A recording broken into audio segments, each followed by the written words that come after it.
Il était une fois, dans un royaume fort fort lointain, un roi et une reine qui avaient une fille aussi belle que sage. Leur royaume était pauvre et utilisé comme champ de bataille pour leurs voisins en guerre. Pour remédier aux pertes que cela leur imposait, ils avaient sollicité l'aide d'un troisième domaine proche du leur, qui était aussi grand que puissant. Le roi qui en était à la tête était un homme fort méprisable, qui accepta cependant leur requête, à la seule condition qu'ils lui offrent leur fille en mariage. Évidemment, cela fut accepté, par la princesse elle-même. Si cela devait sauver le royaume de la misère et des guerres de leurs voisins, alors elle en ferait son devoir de princesse. Les servantes terminaient de l'habiller pour ce grand jour, mais ne pouvaient cacher leur tristesse. La princesse Charlotte était ravissante. Ses cheveux blonds, d'habituel ballants, avaient été tirés en un chignon, ne laissant que 2 mèches ondulées encadrer son doux visage, dont les yeux bleus n'affichaient pas autant d'émotion qu'il en aurait fallu pour le jour de son mariage. Elle portait une magnifique robe d'un blanc immaculé, décorée de pierres précieuses et d'or. Afin de parfaire sa tenue, les servantes y ajoutèrent un collier et des boucles d'oreilles de diamants, offerts par son futur époux. Alors qu'elle tournoyait avec légèreté devant la glace, pour se voir sous toutes les coutures, le puissant roi frappa à la porte, entrant sans en attendre la permission. « Que voilà un charmant tableau !» assura-t-il. « J'ai de la chance d'épouser la plus belle femme du continent. » « Votre Altesse, répondit Charlotte, pardonnez-moi, mais cela porte malheur de voir la mariée dans sa robe avant la cérémonie. » « Quel malheur pourrait-il m'arriver? Je suis le roi le plus puissant à des lieues de là, et vous, ma princesse, vous allez être à la tête du plus puissant des royaumes, à mes côtés. » Un puissant royaume devrait être en mesure de nourrir tous ses habitants, plutôt que de leur prendre plus de taxes pour qu'ils n'aient rien. Dans un sourire mesquin, le roi prit sa main pour y déposer un baiser avant de sortir. Soupirant, la princesse demanda aux servantes de la laisser seule un moment. Elle descendit jusqu'au grand hall et quitta le palais pour rejoindre le grand lac, devant lequel il avait été construit, afin de s'asseoir au bord de l'eau. Bientôt, elle vivrait ici. Heureusement, le paysage était imprenable. Cela la consolerait sûrement. Alors qu'elle tentait de calmer ses sanglots, quelque chose sortit du lac. Devant elle, à quelques mètres, se tenait un jeune homme, dans l'eau jusqu'à la taille, aux yeux brillants d'un bleu surnaturel. Ses longs cheveux blonds flottaient autour de lui tant ils étaient longs. Restant là où il était, il s'adressa à elle d'une douce voix rassurante.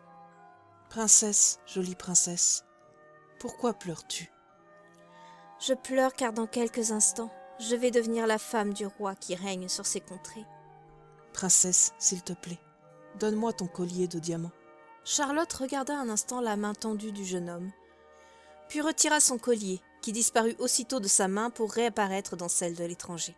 « Quand tu seras devant l'autel, ton époux remarquera son absence. Il suspendra alors le mariage, puisque tu ne porteras pas son cadeau. » Ces simples mots annoncés, l'inconnu replongea dans l'eau. La princesse n'était pas certaine que cela marcherait.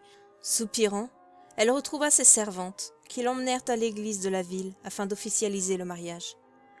Mais comme l'avait prédit le jeune homme du lac, le roi remarqua l'absence du collier et commença à se mettre en colère.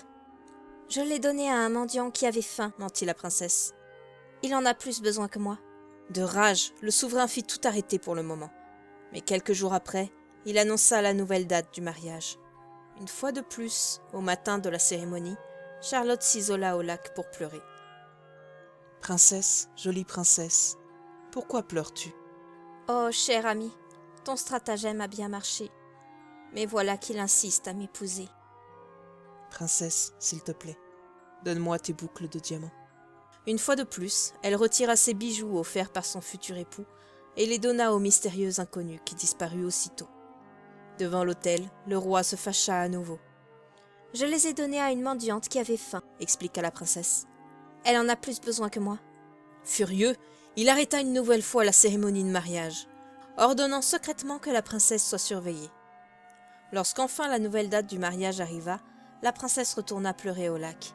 « Princesse, ma jolie princesse, pourquoi pleures-tu ? » ?»« Encore une fois, le mariage a été repoussé, mais il persiste à m'épouser. » »« Princesse, s'il te plaît, donne-moi les diamants et l'or de ta robe. » »« Avec plaisir, mais je ne peux pas les décrocher. » l'étranger lui offrit un simple sourire, et tout ce qui pouvait briller sur la robe disparut pour réapparaître dans sa main. Les gardes chargés de surveiller la princesse s'en allèrent aussitôt prévenir le roi. Il ordonna d'annuler la cérémonie de ce jour, d'enfermer la princesse dans sa chambre et d'assécher le lac. La source fut trouvée et bouchée, et tous les habitants furent forcés de venir pour vider l'eau. Mais plus ils le vidaient, plus il se remplissait. Le roi, furieux, y amena sa future femme, ordonnant à l'étranger de sortir sous peine de lui trancher la gorge. Un moment se passa avant qu'il ne se montre finalement. « Si tu fais cela, quelle femme tu épouseras ?»« Qui es-tu, misérable ?» ?»« Je ne suis personne.